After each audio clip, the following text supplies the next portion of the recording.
The state of Alaska has released more than 24,000 pages of emails sent by Sarah Palin during her term as governor.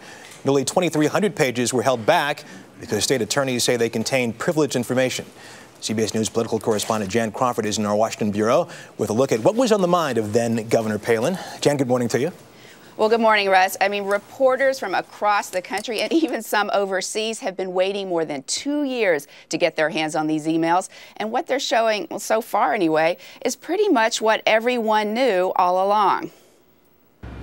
The second the emails were released, hundreds of journalists pounced, eager to sift through the messages from Sarah Palin's time as Alaska governor. Some news organizations even took the unusual step of soliciting outside volunteers to help go through the documents to find something, anything about Palin. Buried in the 24,000 pages of emails are these revelations. She doesn't much like the press.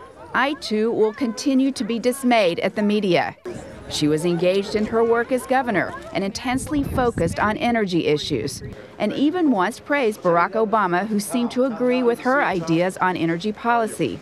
He did say yay to our gas line. Pretty cool. Wrong candidate. The state of Alaska released the emails in response to requests more than 2 years ago from media organizations. They cover most of Palin's time as governor, and including when she was John McCain's running mate.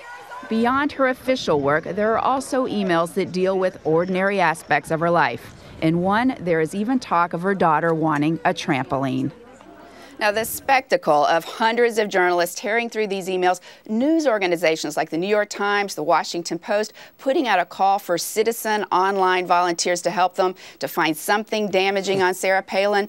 Well, at the end of the day, this email release may say a lot more about the press and its views, Russ, than it does about Palin. Jan, I'm going to ask you, what's the smart money in Washington? Are people saying that Sarah Palin was smart not to vehemently oppose these emails coming out?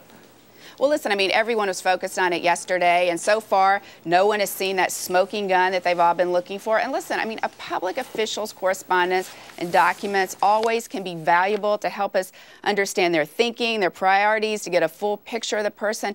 That's different than just ripping through these documents and listing people you don't even know, to find something damaging.